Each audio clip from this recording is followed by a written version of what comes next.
We gather here this evening in a world that is full of division, full of war. The forces of hatred and evil are prevailing all around. Our purpose is to bring harmony, to restore respect for one another, to bring together people who are not of the same mind, but who will respect and honor each other in civil discourse.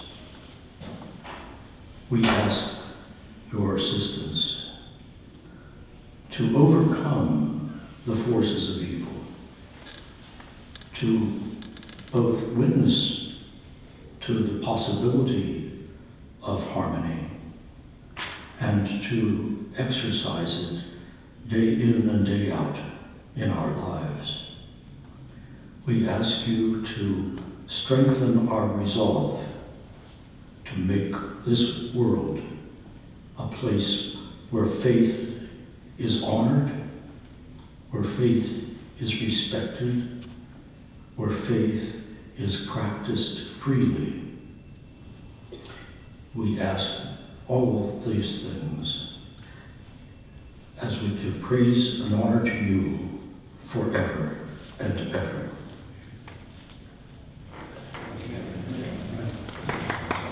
Thank you, Monsignor. And the welcome will be provided by President Joseph Chillo, the 15th President of Thomas More University. Thank you, Ray. Well, welcome to Thomas More University, and certainly our evening tonight with William T. Robinson III Institute for Religious Liberty. And tonight is going to be an engaging evening in conversation as we help to define who's my God. And you're going to hear tonight from our distinguished panelists who will be sharing their perspectives, both personally and certainly their experiences as individuals of faith. And the importance of interfaith dialogue is critically important today. As you heard Monsignor Twiddell's invocation, as we're dealing with wars, as we're dealing with conflicts around the globe, how do we handle this in a challenging environment where interfaith dialogue creates that civil dialogue that we all aspire to? And certainly the work that we do here at Thomas More University and the mission-driven Catholic liberal arts education that we provide helps to define our students and certainly this experience that we want to engage our students in. It's our hope when they become graduates of Thomas More University that they continue to share this great work in understanding their responsibilities to others and the work that they do, not just in terms of their own individual lives, but the communities that they serve. And tonight and this evening, we have distinguished speakers who will be engaging in that type of liberal arts discourse. And the ability to connect their theoretical and religious experiences with their personal experiences will provide you with a unique opportunity. And I hope you do all enjoy this evening's special event, and certainly welcome to Thomas More University tonight. Thank you. Thank you, Joe. For those of you who I haven't met, I'm Dr. Rader, the Executive Director of the William T. Robinson III Institute for Religious Liberty. Tonight is going to be a little bit different than our usual program. Part of what we've been doing since 2016 is bringing leading scholars from around the country on very academic subjects dealing with either religious liberty or, in some cases, interfaith topics where they are experts. We've brought in some very, very fine, outstanding scholars. But we decided this time and the next time, it's a two-part series. Our goal is a little less academic, maybe a little more educational, but above all, more personal. And I'm going to briefly introduce each of these speakers because they're doing something special for us tonight. They're going to be, in a way, bearing their souls.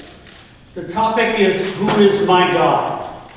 And the idea is that each of them will be talking about who their God is within their personal living experience in the faith that they are representing. Let me introduce who we have tonight. First of all, we're blessed, and I'm blessed, to have as the moderator an extremely talented gentleman who is internationally known for his work in interfaith dialogue. His name is Dr. Brian Adams, Ph.D., University of Queensland in Australia, in political science. But he also has master's degrees in community development and conflict resolution. And for a decade or more, he was the founding director of the Center for Interfaith and Cultural Dialogue in Brisbane, Australia, and was the architect of a highly regarded G20 Interfaith Forum, among other dialogue platforms. He has 20 years of experience working with 40 different countries in interfaith dialogue, and it was easy for me, a historian, to turn over the moderator duties to an expert in interfaith dialogue. The four speakers, all somewhat involved with Thomas More one way or another in the last several years, so they are very well aware of our world and our culture. The first is Shakila Ahmad, an extremely active civic and community leader for over 25 years for causes always building on peace and understanding.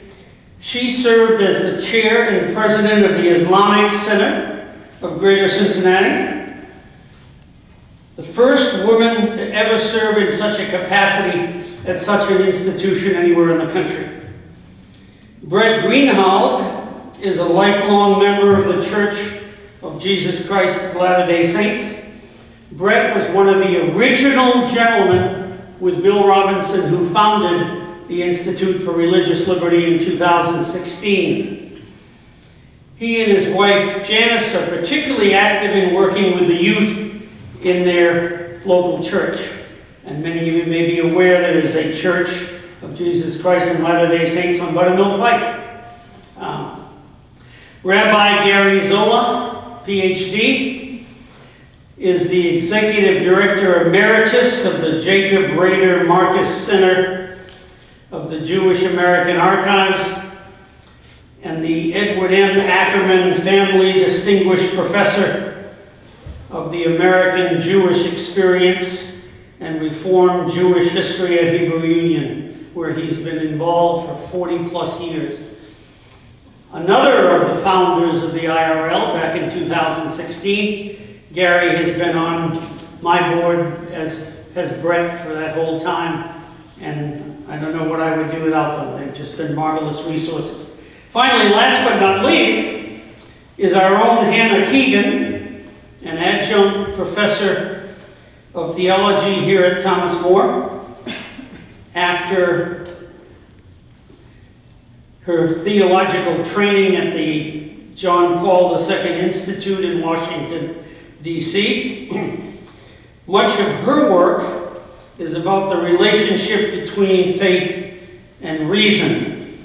And we can proudly say today, in fact, just officially announced today, she is the inaugural director of the Center for Faith, Mission, and Catholic Education here at Thomas More University. That center will be starting in the summer of 2024 and will be located in the new academic building.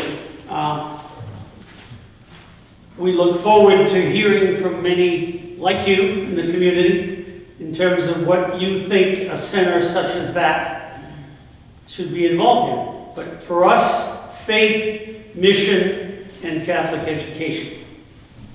With that, I'm going to turn the podium over to Brian Adams so that he can serve as the moderator. But I wanted to make one point. What you're going to hear tonight is individuals who will talk about what their faith means to them. Not as a representative of a religion, but what it means to them personally. And I know I'm excited to hear that, and I hope you are as well. Brian, it's all yours.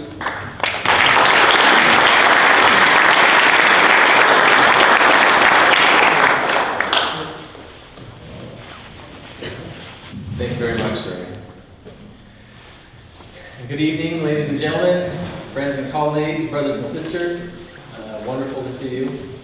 And what an honor it is for me to be here at Thomas More University, moderating a panel like this, but particularly at Thomas More University. In case you're wondering, I knew of Thomas More University even over in Australia, Brisbane, Australia, and the work that the Institute for Religious Liberty has done over, 8 years now, I believe.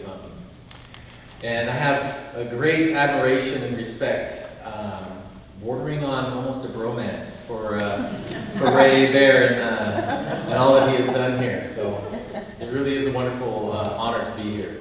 I do want to acknowledge real quickly some who are in attendance. It's I think we have an award for those who have come the furthest. That's Judith and Gordon, all the way from Florida. Drove up here just for this. I'm sure tomorrow morning they're going to turn around and head right back. But the word is getting out already about the work that's happening here. And then, perhaps most importantly, I do want to acknowledge, sometimes it gets so warm up here, my eyes even begin to sweat. So, my wife, Carolyn, she's here, and Ray talked about how I've been able to work in 40 different countries for over 20 years, and it literally would not be possible without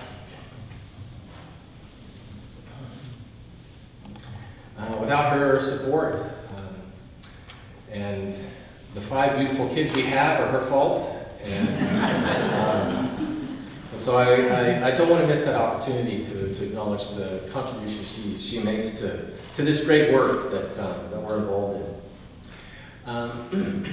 And so for a number of years, as he mentioned, I was the director of the Center for Interfaith and Cultural Dialogue. And a lot of our objectives were precisely what Monsignor mentioned in his prayer today, in which this world is divided. How can we build these bridges? Religion, as a practical, powerful contribution to society, has kind of been sidelined, been marginalized, not just in the United States, in many countries around the world. And how can we address that as well? Because if we lose that, we lose quite a bit of strength and power in our communities. And so I appreciate it very much, the prophetic words that you offered, Bob. Thank you very much for that. And I want to highlight that. The work that we did at the center and the objective of an initiative such as this, an Interfaith Dialogue, is building respect through understanding.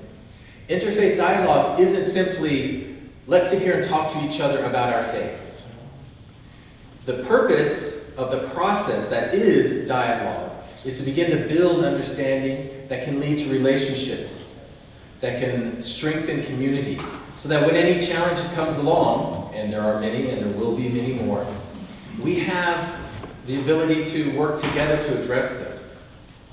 And I can bore you to tears after this is over, as we're standing around enjoying the treats offered afterwards, of stories of how I've seen this happen in my own work in Brisbane, Australia, but in other places around the world. United Arab Emirates is also another fun one I'd love to talk to you about.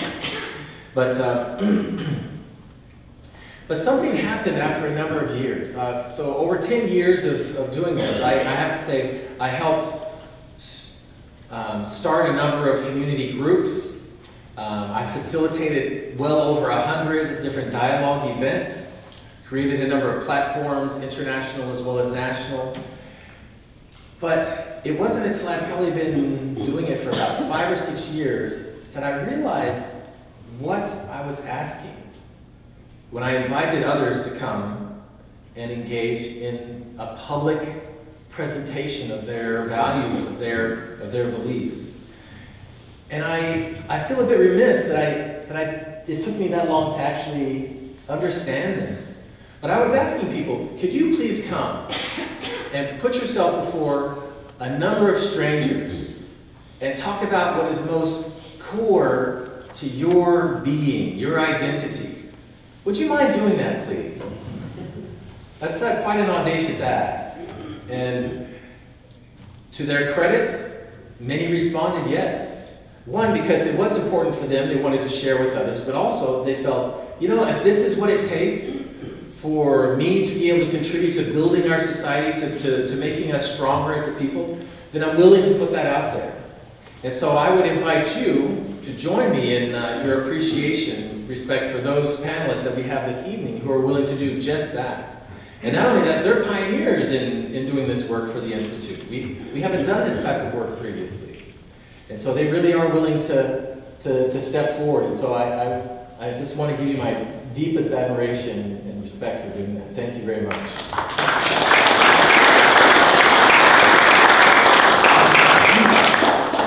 And so this evening will unfold as follows. We have 4 panelists who each are deeply committed to their traditions, their faith traditions, but all want to share a personal take on this. The question that we've put forward is, who's my God? It isn't simply, who is God according to your tradition? But it's purposely meant to be a personal intervention, a personal expression of what this divine being is to me personally. And so we've asked them to speak of this for about 10 to 12 minutes. If we approach that, would you mind if I give you a little tap on the arm if we continue to go on past that? And then after that, we'll invite them to ask any questions that they have, because I'm sure they're going to learn about each other and some things that they might want to discover. I may have a few questions for them as well. But then we'll also open it up for questions from the audience.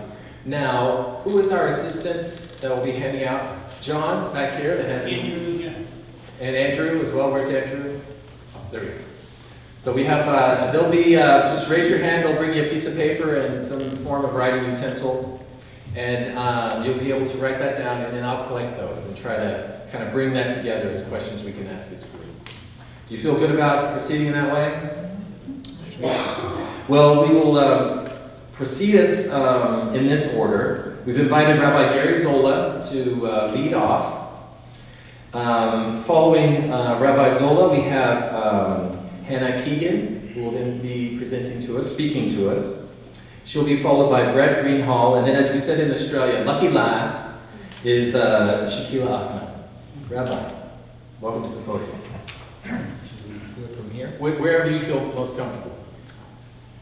Okay, I think I'll just stay right here then. Okay. Well, thank you very much, Brian, and thank you folks for, everybody for inviting me to participate. So here's what I propose to do in 10 minutes. This will be a challenge for me. And that I want to talk for just a few minutes in a general way, and then I'd like to become more personal, as I've been asked to do. So let me begin by just saying that if you think about it, it's probably appropriate that I go first, because in this particular grouping, Judaism is the most ancient of the traditions. And if you just stop to think about it, you know, and we all know this from our own traditions,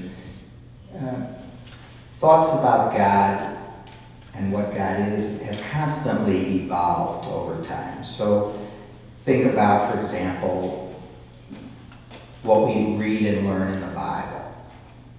We start out with thinking about how Abraham perceived God and how Abraham might describe God in a personal way.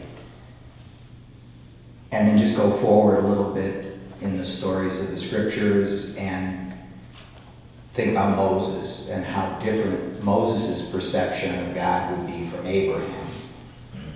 And if you just follow that process right up to the present, for the Jew, you literally have a cornucopia, and it's not an exaggeration to say that, of evolving understandings, sometimes very, very different understandings. I'll give you an example of that. This is still in my realm of just talking generally before I get personal. Let's, as an example of how sometimes things can be very different, if you take a look in the first 5 books of the scripture, the 5 books of Moses, and you see how death is understood. You won't find any discussion in the first 5 books of Moses of life after death. It's not present. The understanding in that context is that death is the end. Or to use the scriptural language, the patriarchs lay down with their ancestors and slept. Now, rabbinic Judaism, which is how it evolves later on, is struggling to answer many questions. One of those questions is, how come people who do all the things that are good and everything they're supposed to do are suffering such pain and difficulty? You know, the book of Job, it comes to deal with that in depth.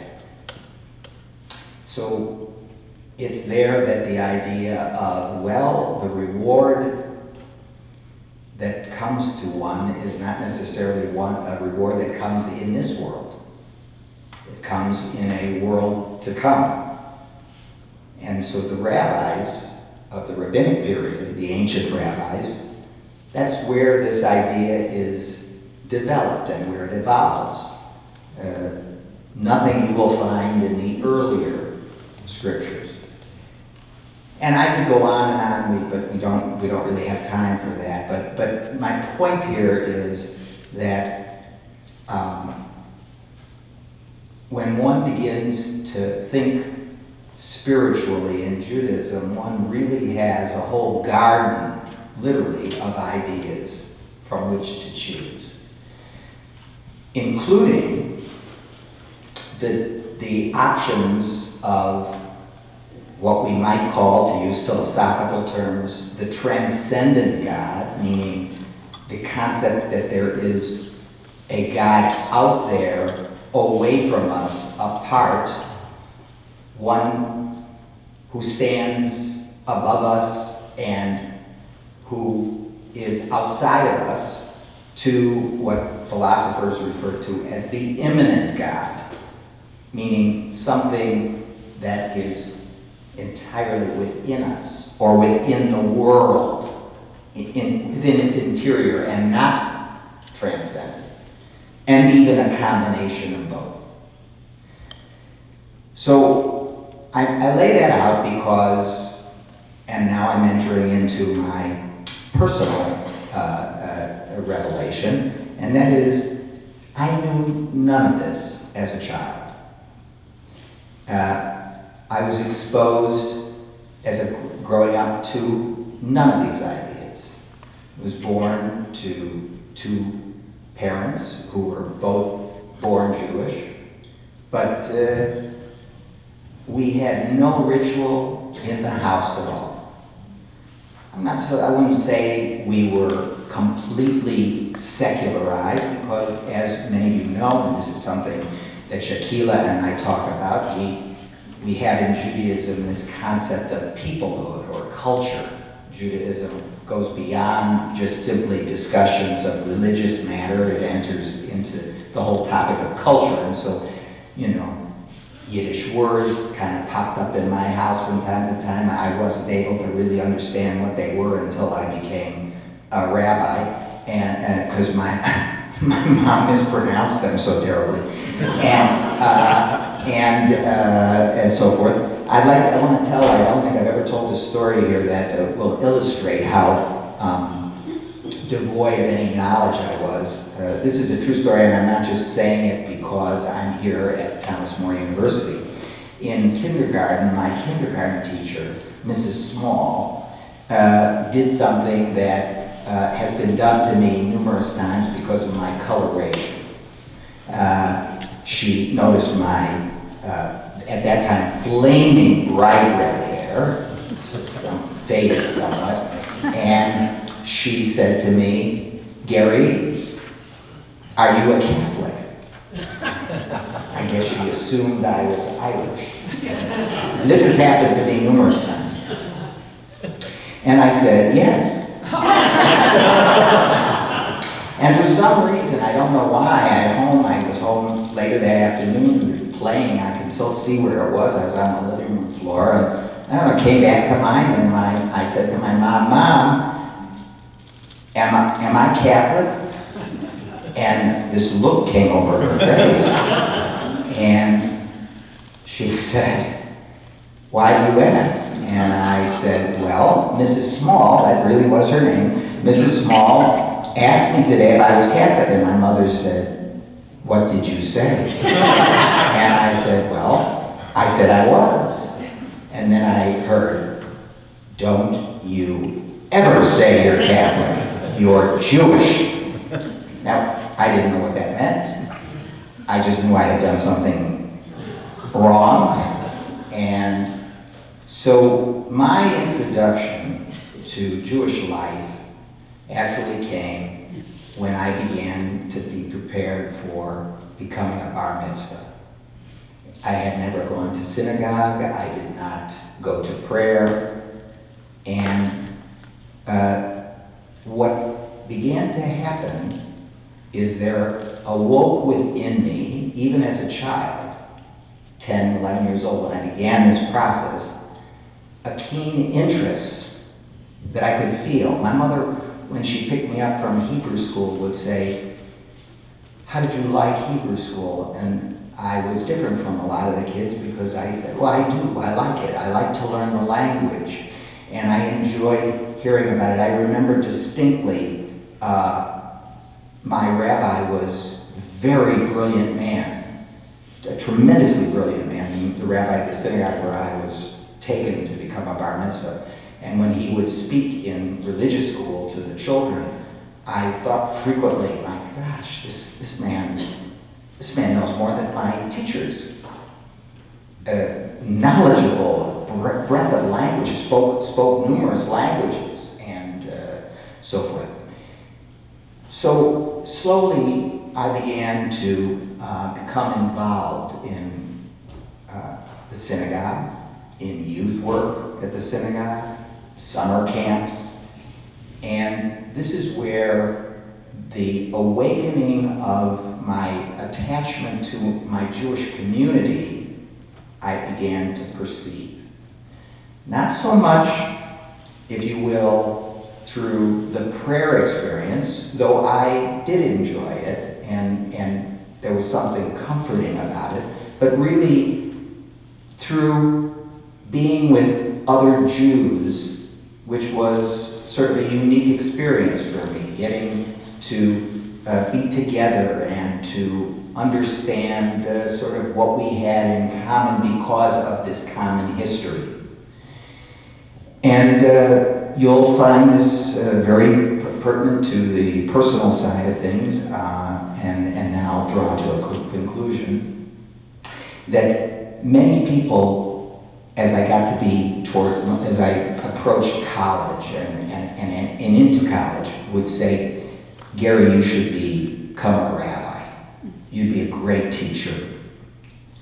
And I was completely fixated on the idea that I was not fit to be a rabbi because I didn't know how I felt about God. I had no concept of the deity. I mean, I sat through prayers and so forth, but I never really thought about it. And it seemed to me that was, because of my American side, that was crucial, that I had to be a believer. And I didn't know if I was or I wasn't. I didn't know what I was. And I felt this was, how could I help people if I didn't have all those answers? And my rabbis who were encouraging me, and my friends too, were saying, you'll acquire those answers. You have a religious spirit, meaning you are open to that. So you go and learn, and through the process of learning, you'll gain knowledge. And Kierkegaard might call that, probably not, but might call that the leap of faith. This is what happened to me, and I'll end by just saying, and I can talk more about this later, that even as I entered rabbinical school, which, as I hope you all know, is something that one does after completing college. I did not have any clear ideas about who God was to me.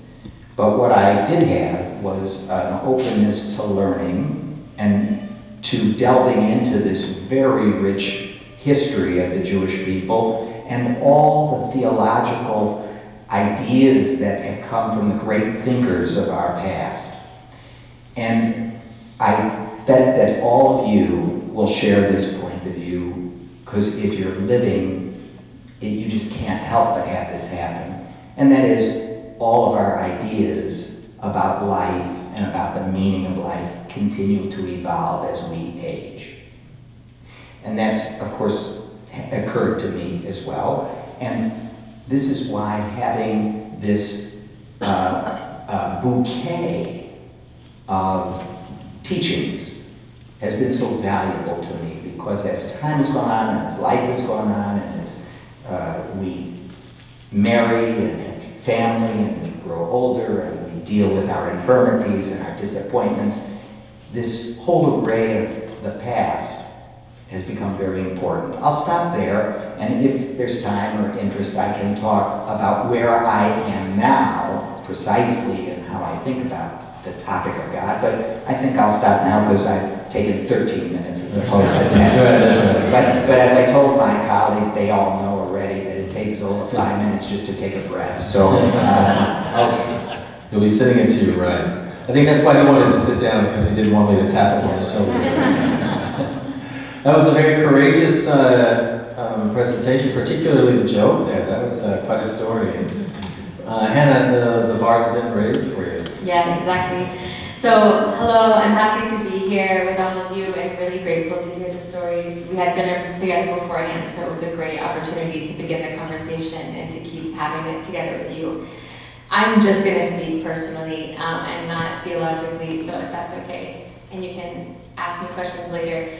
But I would start with like 3 claims, and I want to share how they bear out in my experience. So the first is that the desire for God is written on every human heart, and this is how the teaching in the Catechism of the Catholic Church really begins. And this was my experience because I was raised Christian, but I didn't become Catholic until I was a senior in undergrad. So I had a great number of questions about human life, about human suffering, about the desire for goodness, for truth, for beauty. But I didn't see anywhere in my life where really convincing answers were being given. So every time I would approach, I was a philosophy student. So I was studying and I was just given more and more questions, which was beautiful, but I was desiring really concrete evidences of answers to the meaning of existence, the meaning of life. And then I went for an internship in Washington, D.C. between my junior and senior year, and I met people who were Catholic, and I started spending time as a friend with them. And there was the next claim that I will make. So I had this kind of innate desire, this innate longing, and then the next claim is that the glory of God is man fully alive. So I saw in my friends that I met that summer, who were doing very different things than me, we just happened to be roommates, we weren't together for any other reason besides living together. I saw in them this passion for life, this gusto for life that I also had, but they were doing everything that I was doing better, in a more attractive way than I was. I was jealous of the way she was dating her boyfriend. I was jealous of the way she cooked and prepared a meal and set the table for dinner. I was envious of the way she was attentive to the details of nature when we went on a walk. I was envious of the way she took seriously her work. And I thought, what has she met that makes, and she and her friends met, that makes her life more interesting and more attractive than what I'm doing? But I have this big longing for the conviction and the interest in life that she has. And then over time I realized, and through lots of patient conversations with this friend, I realized that she had met Christ, and that she had met in the flesh of the companionship of the church, of the communion of believers in the Catholic Church, brothers and sisters along the journey that helped her to live with seriousness all of the things that she desired to live, all the questions she had. And I thought that's what I desire for my life, is that seriousness, that level of passionate engagement that looks for the good in everyone and looks to seek and achieve the good in the world. And so I went back for my senior year at undergrad, to the surprise of all my friends, and not least of all my boyfriend, now husband, and said I was entering the Catholic Church. And that started the next phase of my journey when my uncle, who had already been Catholic, invited me to come study what I had just said yes to at the Easter Vigil. He said, you probably should know what you just said yes to, and I thought, you're right. So I entered the Catholic Church, and I went 3 months later to study at the John Paul II Institute, theological studies. And that was a beautiful 2 years of discovery, of personal discovery and theological discovery. So what I encountered in the lessons and in the time at the Institute was this very interesting experience where it wasn't that I was learning these theological truths about God, the nature of the Trinity, human existence, and then having to force myself into accepting them. It was like they were illuminating all of the things that I hoped for that were true, all the things I wanted to be real. It was like confirming the intuition that you have that something exists, but you don't know yet what it looks like. And someone turns on the light, and then all of a sudden you know this is a water bottle. You know, I knew something was there. I don't know what it is, but now I know it's a water bottle, right? So it was the light was coming on, and I was able to see clearly my life again. And that was a beautiful couple of years. So what I would say about my relationship with God in the especially flourishing in the 2 years studying, and then now in the 10 years, 12 years post entering the church, I would say that, I mean, what I discovered about the nature of God, which might be getting now theological, but I would say 3 things. The first is that God created me. So my existence isn't up to me, but is a gift. And that is sort of the base foundation for rethinking everything that happens to me, because it made me aware that the things that happen in my life are given for me, are good for me. Even the things that are instances of suffering become opportunities if you perceive them as the fact that you're not alone.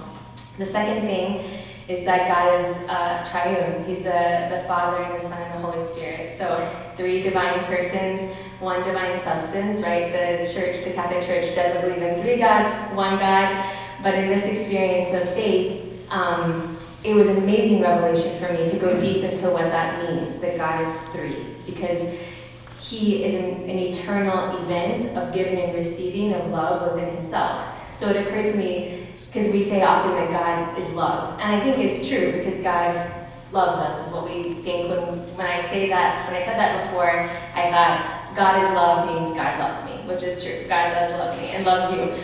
But what I realized studying a bit more theology was that God isn't just loving, his existence is love, right? He can't be except to be loving. And so it struck me, because I tell my students this, that we're made out of love for love, right? We're really generated out of his experience of love for a relationship, for this experience of loving. And that changes the way that you perceive of your brothers and sisters, right? It changes the way you perceive of your spouse, of your children. So God, as this experience of giving and receiving love, that I was made in his image, made for love, was revolutionary for me. And it changed the way that I wanted to help people, that I wanted to accompany people. And then the last I would say is that it was a remarkable revelation for me that God suffered and died and was resurrected.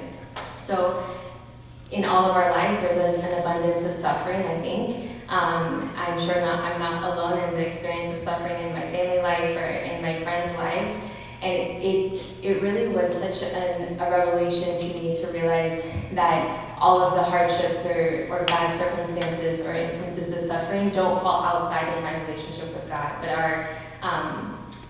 are preceded by a relationship with him, that he's already with me in the suffering and has entered fully himself into everything that I suffered. So to believe in a God, to have a relationship with a God who is a father who suffered for you, everything that you have and will suffer is a tremendous experience of being a daughter. And that was my, that's where I'll stop. I don't know, I don't have the timer like Gary did, so I will stop there. But this is my personal experience of encountering the church, but then my personal awareness of who God is in my life is love, Father, and one who accompanies and is really with you, giving you people to accompany you in the flesh because he suffered and died for me.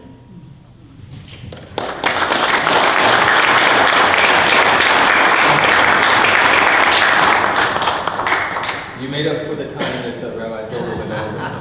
I always say. I'm beginning to think that a good Catholic theologian would make a good rabbi as well. There's some beautiful teachings and truth in there that I think would benefit many, many people.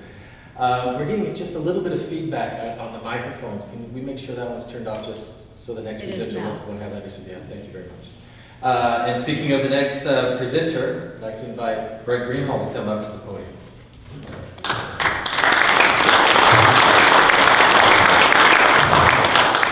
I'm not very good at sitting, so I thought I'd come stand up here. In May of 1975, I turned 12 years old. For those that are interested, I'll do the math for you. I'm 60 now. And that summer, my dad and I and the boys in our Boy Scout troop at church went on a 9-day hike through the North Cascades of Washington State, where I grew up. It's a beautiful place. And about 2 or 3 days into that hike, this ranger comes into our camp. And he had his pack and all that kind of stuff, and he had a rifle. And we were a little concerned about that. And he says that there had been this renegade black bear up on this pass above us, and that we might want to watch out because this bear might come into our camp. And so a bunch of 12-year-old boys, we thought that was pretty awesome. And we decided that night to have watches. Like we could do anything, you know. And so we did. And all night long we had 2 people would stay up and watch, make sure the bear doesn't come in. And of course, as you can imagine, a bunch of 12, 13, 14-year-old boys all night long was the message, there he is. He's here. My dad and I had the early morning shift, very first thing. Dad had said to me before we go to bed, he says, Dad, he said, Brett, if that bear comes, it's coming in the morning. And that's what happened. So there we were, and this bear comes rummaging into our campsite. And he goes into the pack of one of our guys and starts digging into the food. And my dad, in perhaps not his wisest moment, took his hiking stick and literally poked the bear. And one of us said, hey, the bear is here. And the guys had been hearing that all night long, and they weren't buying any of it. So we ran over to the ranger who was sleeping on the other side of this little clearing, and he comes back with his rifle, literally shoots the bear in our campsite. Those boys jumped out of that tent as quick as you can imagine. Later on that trip, we had the opportunity to witness a helicopter rescue. The same bear had caused some problems a few miles away from where we were, and this gentleman hurt his knee. We were dozens of miles from the nearest road. So they brought in a helicopter, and they brought it in, they landed it, one runner was on this boulder, the other runner was just floating in air, like that, and they lifted this guy up into this helicopter, and we're sitting there going, this is awesome. We kind of leapfrogged with that ranger all week long. And we got to this place where the North Cascades was not yet a national park, but it was in the process of transforming into a national park. The national parks don't want stuff there, like shelters. And there was this shelter there.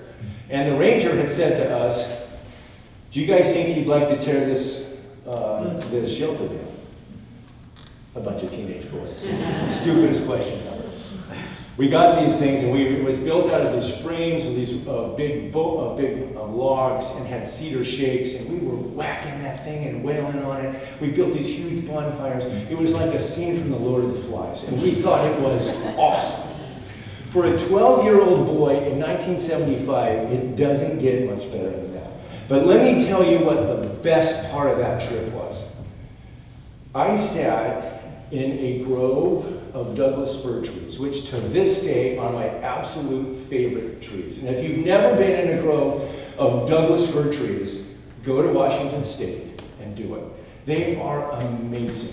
They're ramrod straight, and they go up for 100 feet or so. They're not as big as redwoods, they're not as big as sequoias, but they're awesome.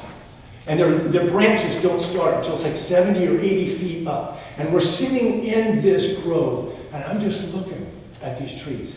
And as a 12-year-old boy, for the very first time in my life, I realized, beyond what my mom and dad had taught me, that God had created me. And I realized that he had left these little calling cards, these little spiritual post-it notes. And he said, hey, Brett, if you just come out here sometimes and unplug and have eyes to see and ears to hear, you'll know I'm here. Who is my God? He's my creator who left these post-it notes so that I can go in my backyard. I can go across the world to other continents and see him and feel him and know he's there. A couple years ago, I was at an intersection on the way to work, an intersection I have driven through hundreds of times. And through an event that I won't go into detail due to time to describe, through divine intervention, I was protected from being in a very bad car accident. That's not the first time that's happened to me. Multiple times in my life, I've had inspiration, I've had promptings, I've had feelings, I've had answers, I've had words come into my mind that I needed to say at a specific time. I have learned that God is there. He knows me, he loves me, he protects me. He lets me fail, he lets me suffer, he lets me have problems as well. It's like a father who's training a child. I've learned he knows. I've learned I'm not always alone. I've learned he loves me. Who is my God? A Father that loves me and knows and listens and hears. And if I pay attention, I can hear too. In the early 80s, I spent a year and a half living in the country that was then West Germany. And I spent that time ministering and teaching people, and talking about spiritual things and talking about God. At that time, World War II had been over for less than 40 years. And I had the opportunity in those conversations and those experiences to talk to a lot of people whose lives had been intimately and horrifically and personally damaged in ways I, a little white American boy, could not even understand. And we had multiple conversations with some of those individuals, talking about things like, how can God let this happen? We could talk about, who is God? What is his character? We talked about, is he even there? And those are questions I didn't ask in my house. I didn't have those challenges or those problems. And I have to admit, as a 20-year-old young man, I didn't have very many good answers. Since that day, I have often asked those same questions to try to understand how some of these things can happen. In that endeavor, I decided I would visit some concentration camps in Germany, former concentration camps in Germany. I've been to 5. All 6 of my children I've taken to a concentration camp. It's a horrible experience, but I think it's important. And I can't count the times I have asked myself the question, that if I were standing in line to those gas chambers in Sobibor or Treblinka or Belchek or Auschwitz, would I lose my faith? What would I do? And I've come to the conclusion that I hope I wouldn't, but that I can't say definitively because I'm not there. And that's not fair to those 6 million martyrs. I have learned since then that my God does not expect me to have all the answers. I have learned that he's a salve and a warm, comfy blanket that you can put on when you're struggling. In one of her songs, Taylor Swift sings, "Band-Aids don't fix bullet holes, And I think Tay-Tay's wrong in a spiritual sense, because I think there are band-aids that fit spiritual holes. And that is my Father and my God, who comforts me when I need it, who helps me when there's questions I can't answer. And maybe to sum up, I'll quote something that Ralph Waldo Emerson taught.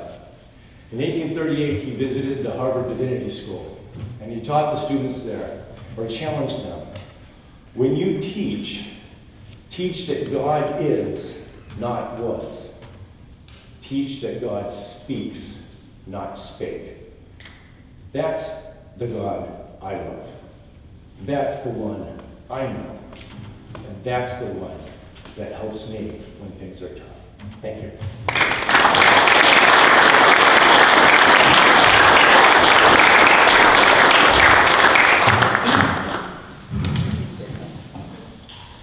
Thank you very much, Greg. Shakila, would you like to close this round of presentation? You're a tough act to follow, as are the others, but my leg was also falling asleep, so I will stand as well. We'll move the microphone down just a little bit. Thank you, incredibly good 6 inches. So thank you so much. It's an honor to be here. It's an honor to serve on the executive board of the IRL and work with these esteemed people, many of whom are my teachers as well. You know, there's no ordained priests or clergy in Islam, so imams are teachers that are sometimes chosen from among the community. So I speak to you obviously as a layperson and as a Muslim woman who's trying to live out her faith and teach her children. So when the question was asked of us, who is my God? Yes, Allah. Allah means the one and only divine creator. It just happens to be the Arabic word for God, and Muslims, Christians, and even some Arabic-speaking Jews will use Allah to say God. But it's a question much deeper than that. And the cornerstone of the basic beliefs for me as a Muslim are begin with Iman, or my belief in God, belief in the prophets of God, the books of God, the Day of Judgment, angels of God, and you know that God is aware of everything. But what does that look like? And you know, for me, I studied, I read a few things, and then Dr. Ibir saved me. He goes, no, just come at it from a personal perspective. And I love that, because to me, then it came down to something that we refer to as Asma al-Husna, the attributes of perfection. There are 99 names of God by which we know God, and all of them combined together are known as the attributes of perfection. For me, nobody other than God can have all of those attributes. And I start with two of those attributes with everything that I do. When my grandbaby comes over and I'm taking him to preschool, we say, Bismillah ar-Rahman ar-Rahim. In the name of God, the most merciful, the most compassionate. Before we eat, before we sleep, before we pray, whatever it is. And so the ar-Rahman ar-Rahim is always something that is deeply with me, within me. When I recite the Fatiha, which is the opening passage of the Quran, in every prayer, it's recited a total of 17 times. If all the obligatory prayers are recited, and in it it's in the name of God, the most merciful, the most compassionate. All praise and thanks to be to God, the Lord of the Alameen, mankind, jinns, and all that exists, the most beneficent, the most merciful, the only owner and ruler of the day of resurrection. You alone we worship, and you alone we ask for help. Guide me to the straight way, the way of those upon you who bestowed your grace and mercy, and away from those who have earned your anger and were gone astray. And so it's a constant reminder for myself as to I'm not alone, and there is someone that's ever present, ever loving, ever merciful.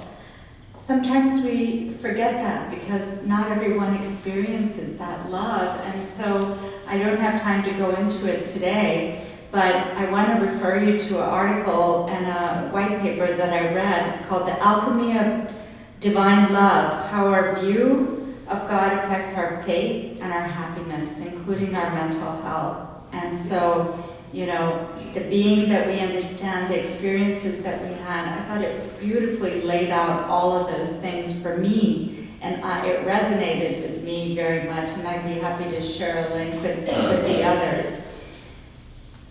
More deeply, the presence of God, even though He's Ar-Rahman, Ar-Rahim, the most merciful, the most compassionate, sometimes is not visible in the world that we live in. Sometimes the challenges that we see, sometimes the suffering that we see, the war and the killing that we see, the abuse of children that we see, sometimes it shields us from the Ar-Rahman, Ar-Rahim. And I'm reminded that God is not just Ar-Rahman, Ar-Rahim. He is the just, He's the loving, He's the one and the only. He is the bestower of mercy, the king and owner of the dominion, the absolutely pure, the perfection and the giver of peace. And yes, He is the Almighty, but He's also the taker of life, and He's the giver of life. And He's the giver of patience, or sabur, as al-sabur is the word. And the personal narrative that I want to share, there was a month, actually a 2-week period of time that was an accumulation of 4 years of struggle and strife when my younger brother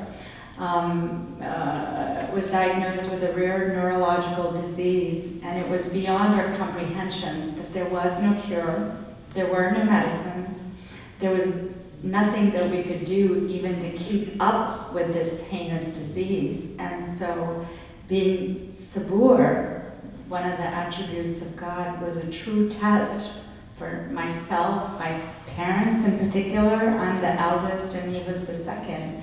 And it really was a realization how transitory this world is, and how it is that it will test us in every single way possible. And that you also are reminded of I was reminded of the passage from the Quran, with hardship comes ease. But when you're in the midst of hardship, you don't see that ease. You only see that with hardship, eventually somebody has ease, but you don't see it for yourself. And in that month, that was his final month where he had to go back to the hospital. And within that same period, he had gone to the hospital. I was providing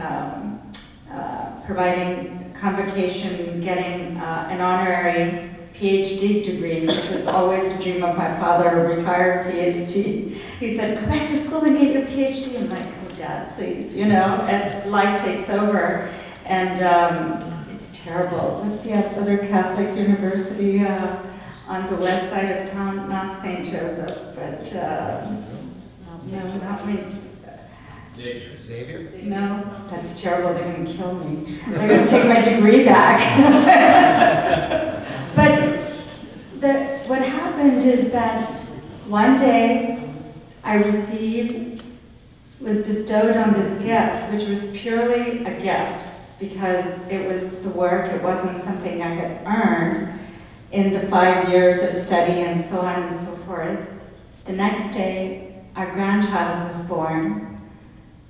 2 days later, we hosted an incredibly amazing influence dinner at the Islamic Center of Greater Cincinnati, and a week later, my brother passed away.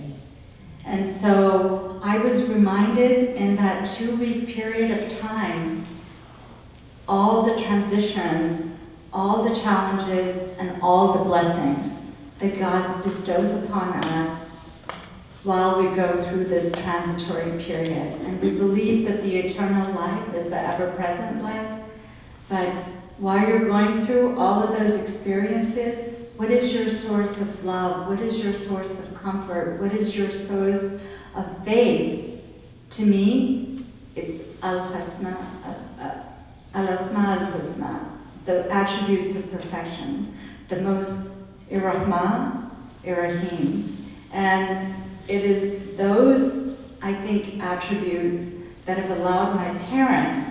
Nobody can imagine the loss of their adult child who has 3 young adult boys that are dependent, to be able to survive something like that. And so he is the taker of life, but yet he was at the exact same time a giver of life.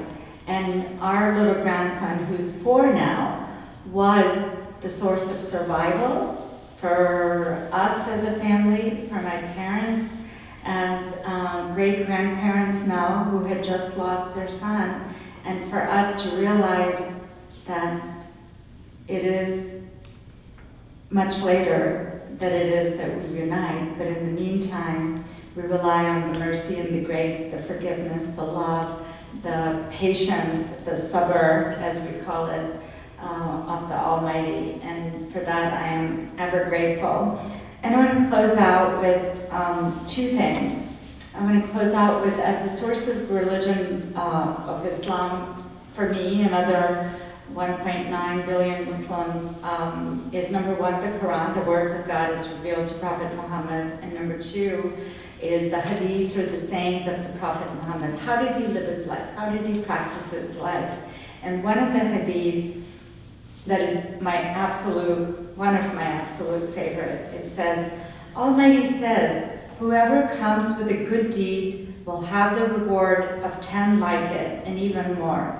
Whoever comes with an evil deed will be recompensed for 1 evil deed like it, and he will be forgiven. So all merciful, the all compassionate. Whoever draws close to me by the length of a hand, I will draw closer to him by the length of an arm. Whoever draws close to me by the length of an arm, I will draw closer to him by the length of a fathom. Whoever comes to me walking, I will come to him running. Whoever meets me with enough sins to fill the earth, not associating any partners with me, I will meet him with as much forgiveness. So to me, whoever comes to me walking, I will come to him running, is something that always reminds me when I am in a struggle and I do feel like, is there a God? Is he ever present? Is he truly merciful and forgiving? That is an incredible source of comfort. The last thing I want to share is there was a really brave and noble woman of the Sufi tradition within Islam, Rabia al-Basri in ancient Iraq. And she said, oh God, if I adore you out of fear of hell, burn me in hell. If I adore you out of desire for paradise, lock me out of paradise. But if I adore you for yourself alone, do not deny to me your eternal beauty. Thank you for your time.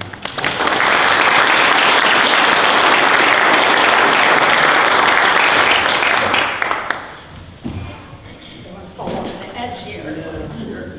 I know.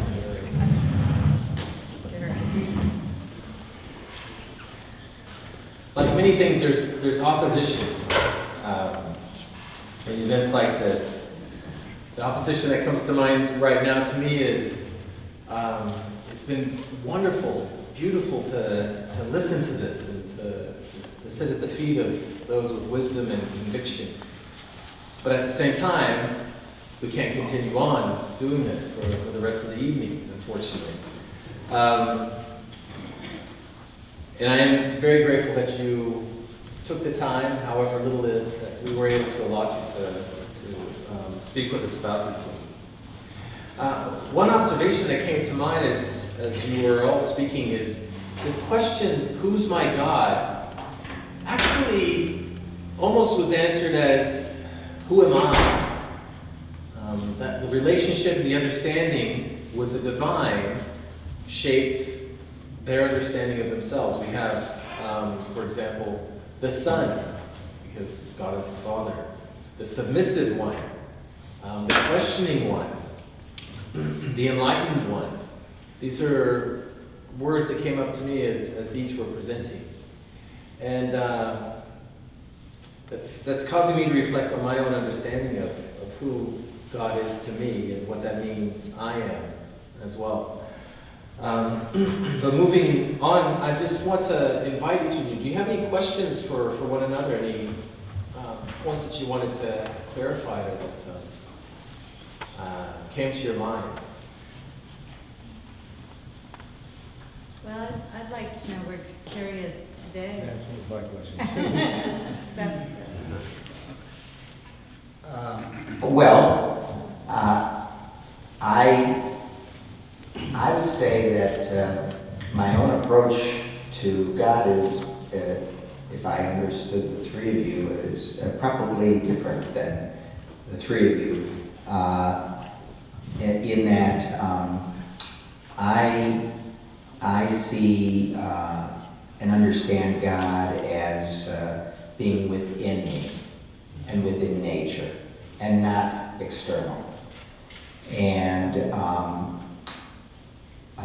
I'm very taken, one of the flowers that I've taken to develop my own theology or my own approach to understanding God is from a wonderful American rabbi named Mordecai Kaplan. Dr. Kaplan was a teacher at the Jewish Theological Seminary in New York.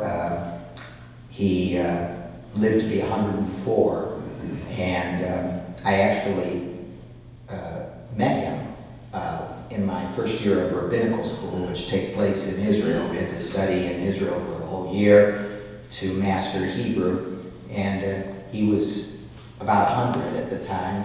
He was very weak and not the same person, but at any rate, he was an important theologian, and he described his understanding of God is that it is the sum, God is the sum of all that enables us to be fulfilled. He called it, the way he put it was, the power that makes for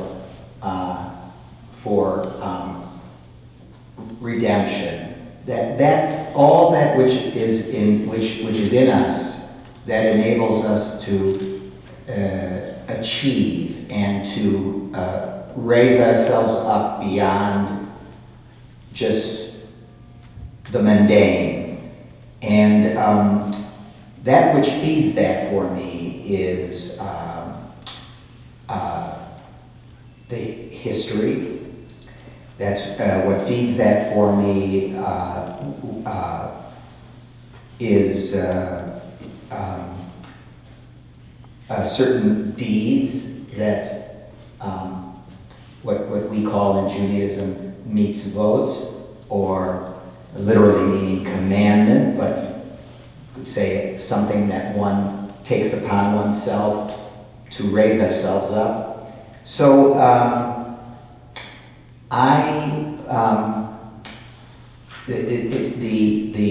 could talk a little bit about what I do during prayer, because if there's nothing out there beyond me, then what is the purpose of prayer? I've tried to deal with that, and I don't want to dominate, but I've given that some thought. But fundamentally, I see that this what's often called the watchword of Judaism is the phrase from Deuteronomy 6:4, right? Hear, O Israel, the Lord is one. And I see that unity, and not as an externality, but as something within in humanity, something we all share, and that brings us all together, and is a commonality. So I like Kaplan's understanding of this idea that all that is in the world, all that challenges us to raise ourselves up, to bring fulfillment to the time that we have on earth, all collectively is what I understand to be God. So finally I'll say this, the rabbis, the ancient rabbis, you could read through the volumes and the volumes that they wrote. I mean, they wrote an ocean of literature, and you won't be able to find a discernible depiction of God, because it's all over the map. There's certain generalities, but it's so varied and diverse. But the one thing they really drive home is, you don't talk so much, they advise, about, trying to describe God. If you want to be pious, if you want to show your faith, then it's in your deed. It's how you live your life. The way they put it in Hebrew is, Zelo ha-midrash ela ha-ma'aseh. It's not in what you say, it's in what you do, where you exemplify your piety. So this is what guides me, wishing to raise myself up. Whatever time I have on this earth, I want to draw on everything that I can to make my time as meaningful to me and to the world as I can. That's power that drives that, I see and understand as, if you will, the deity or God. Yeah, thank you. I have a question. Hannah, yeah. Can I ask it? Sure. Yeah, okay. No, I wanted to ask for you to clarify that, because I was struck by what you said. Two things. The first was that you said that the thoughts about God have constantly evolved over time, evolving understandings. And I think that that's an interesting point, but I'm wondering if you would distinguish between the way we understand God evolving over time versus God himself evolving over time. That was my first question. And then the other question I had was when you said, like, the perception you have of God in you said yes, exactly, the transcendent versus immanent you mentioned earlier.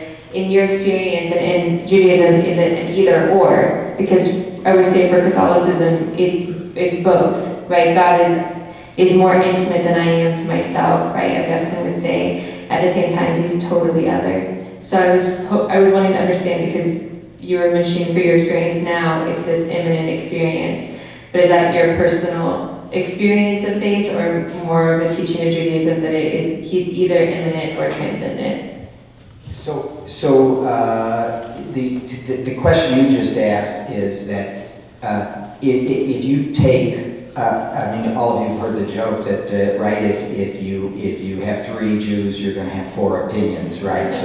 So Jews all have different views of how they would express their understanding of God. And remember, right, just like in Catholicism, just like in Christianity, and just like in Islam, you have a whole panoply from a certain kind of conservative approach to religious teachings that move towards a much more liberal approach, right?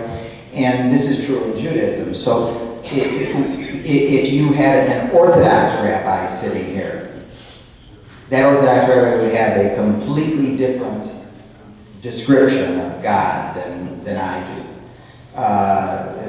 And I presume that that's not unfamiliar to anybody in the religious community. We have a whole range.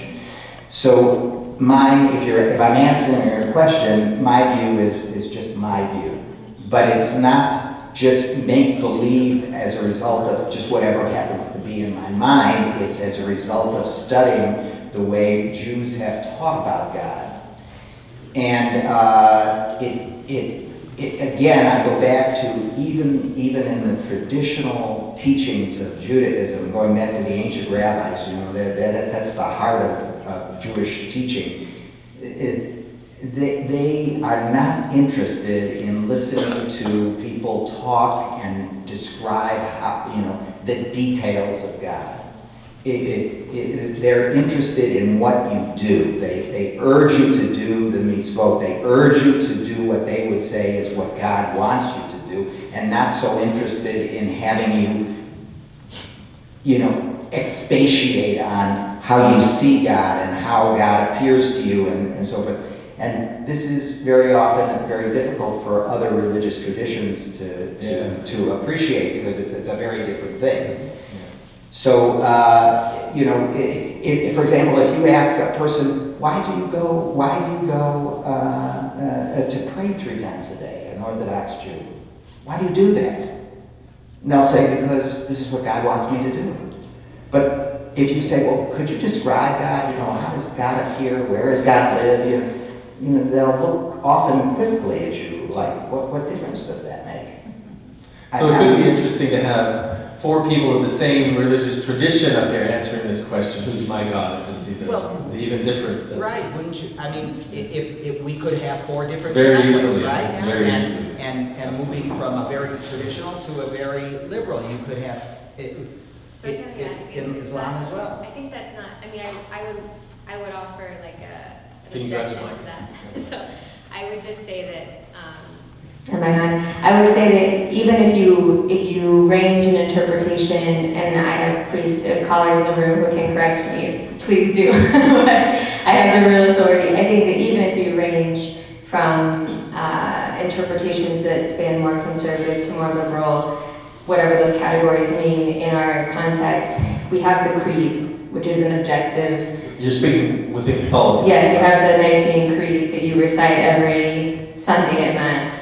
That's a very objective assent to the tenets of the faith, of who God is. Yeah. So it's not, that to me is not a question of interpretation, it's an article of faith, which I think is a pretty different thing to talk about.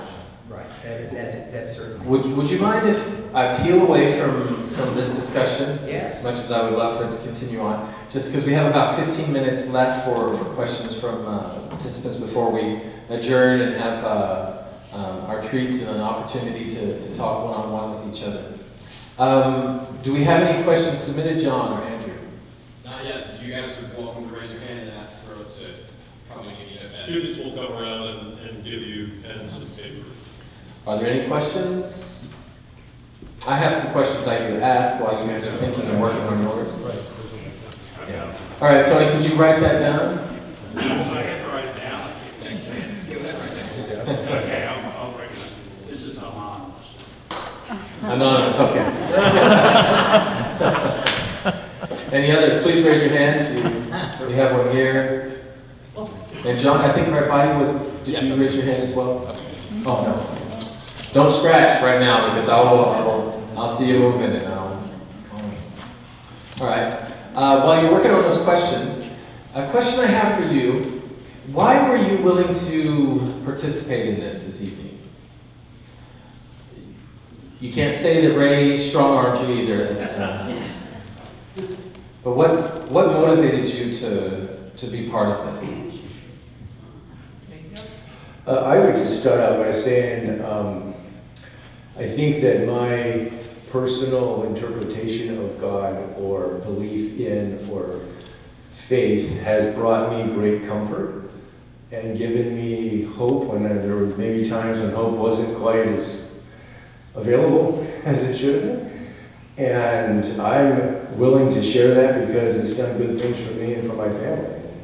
So that's why I'm willing to discuss it. Shakila. So, yes, Ray did strong-arm me, I'll be honest, but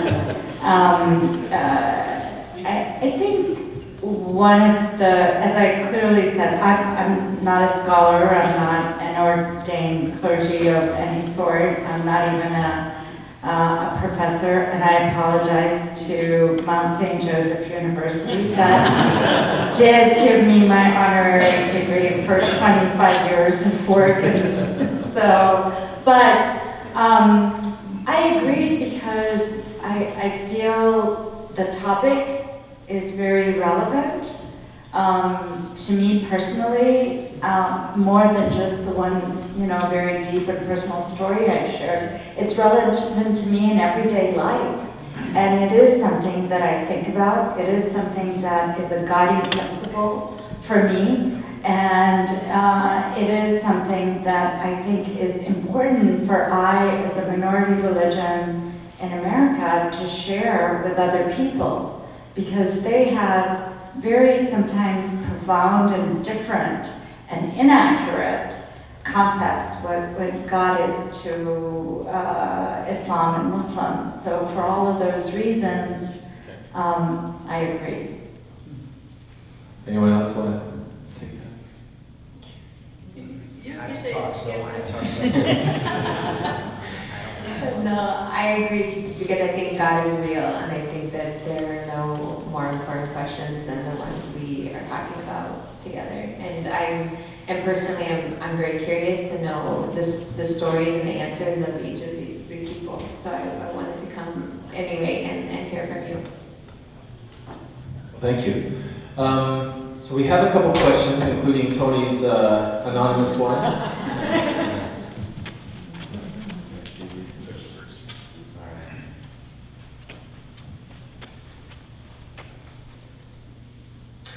So, pertaining to the evolution of God, is it found in God's relationship with humanity?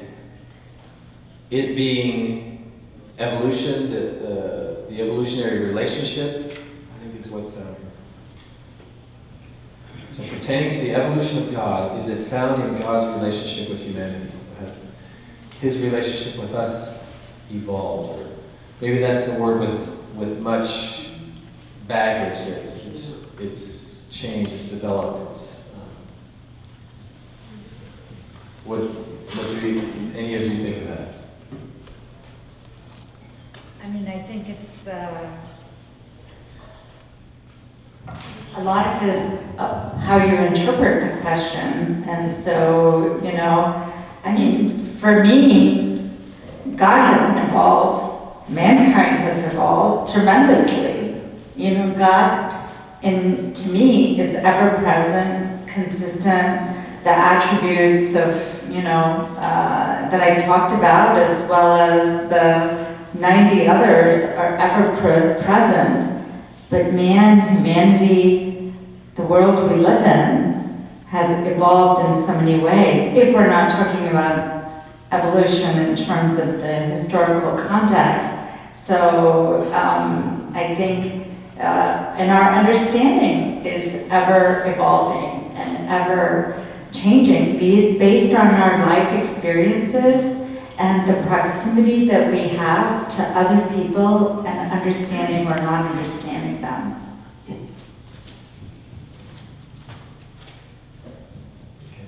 But I think in my own life, while I would agree that God is the same, unchanging, yet his relationship with me has changed as I've been able to perhaps better listen to him. He's perhaps been able to be less forceful in certain things and more guiding and tender, perhaps. Is that some way we could respond to that question? And would that then relate to broader humanity and its development? It'd be interesting to have a Baha'i up here speaking on this, because one core tenet of their religion, as I understand it, is the evolution of human society and the progression of human society, and how that relates to God. John, we have another question. The idea was actually we would have lots of questions, so I wouldn't have to, not say you with your hand raised, I can't talk to you right now. We may as well just raise our hands when it's going like this. But thank you for humoring us, all of you.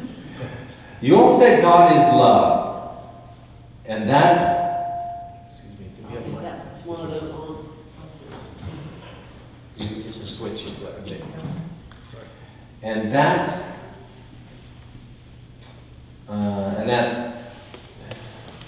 okay. It's not so anonymous. Yeah. So, Tony, can you help me read this question? So yeah, this is for all of you.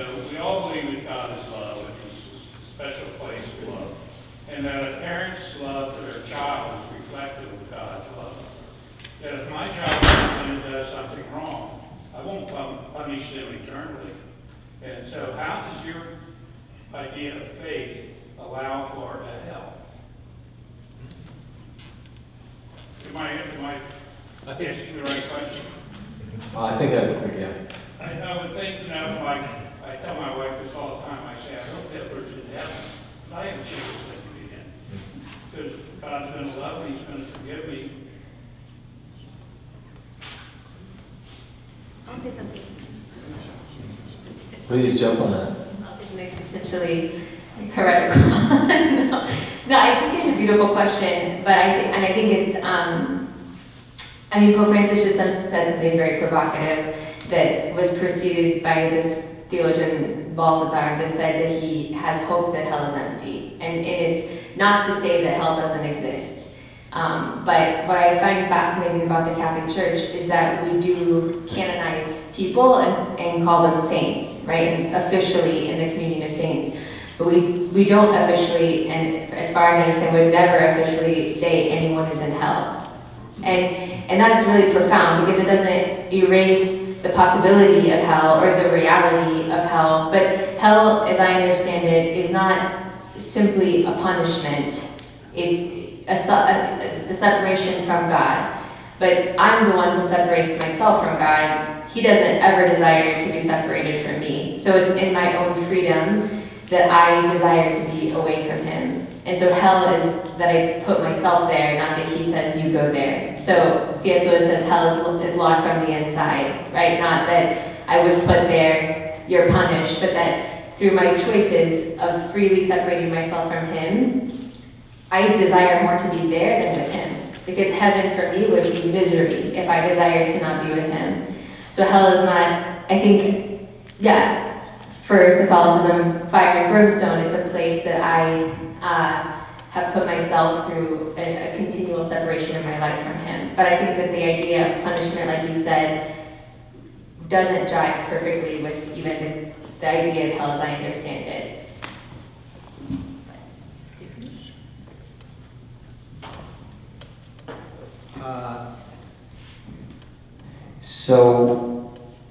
There's definitely in Judaism a concept of life, the world to come. That's a traditional view. It's not one that speaks to me. I want to remind everyone you're dealing with a liberal rabbi. Okay? If you haven't figured that out yet. So, I don't see that. Some of you know the name of Rabbi Harold Kushner.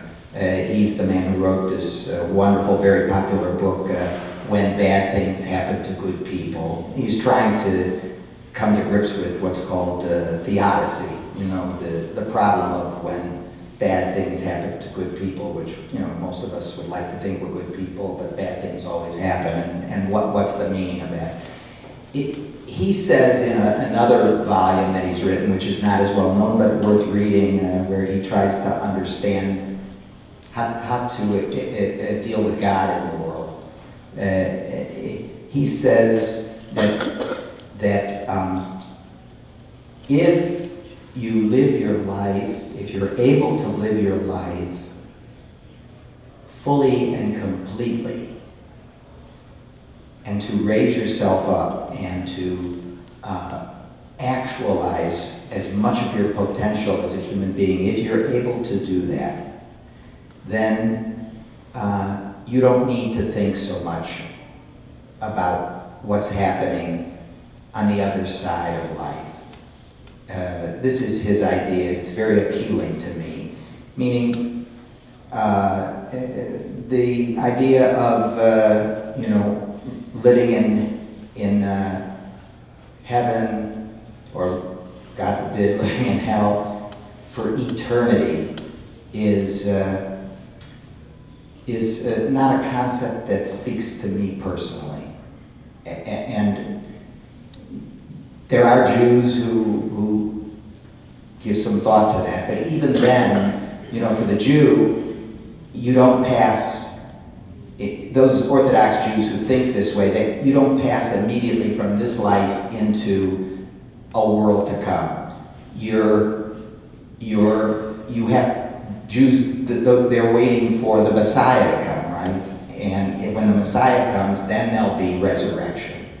See, and that means then everyone will come back to life, and everyone will be together living in God's kingdom. This is the traditional view of it. This doesn't speak to me. I think that love, it's like, I'll say one last thing about this. Think about what's the important lesson in Bereshit, in Genesis. What's the important lesson? Is it important that God created the world in 7 days? And if you don't believe that, then you're not believing the Word of God. Or is it more important to see that we are all, without question, share the same two parents? And if we all share the same two parents, the whole world derives, this is a religious concept, then we are all brothers and sisters. And if we're all brothers and sisters, then we have to learn to love one another, and we should. And hating one another is contrary to what this universal love that should be in our hearts. That's how I would answer your question. So very quickly, I think a lot of what has been said is agreed upon in Islam, and I did mention belief in the Day of Judgment or accountability. And the concept of accountability is really a cornerstone in terms of, my belief and understanding of God. And the two things that I guess are most important for me to remember and share is that the concept of heaven or hell, and whether it be paradise or whether it be hell, is number one, is that you believe in those concepts at first. You believe in God. If you don't believe in God, then the concept of hell doesn't really matter, does it? So, and then the second is that that God is all forgiving. That, that you believe and that He is forgiving. And so those are the two things that I always keep in my mind in terms of my belief, my commitment to belief, and then living out my belief in a way that, if I transgress, if there are minor errors, that there are things that are forgivable. Well, thank you very much. Ladies and gentlemen, friends and colleagues, brothers and sisters, we've come to the close of this portion of our dialogue this evening.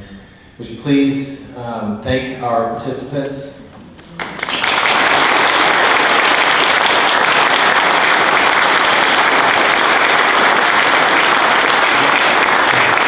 That is a lovely demonstration, but also take some time after to just thank them personally one-on-one.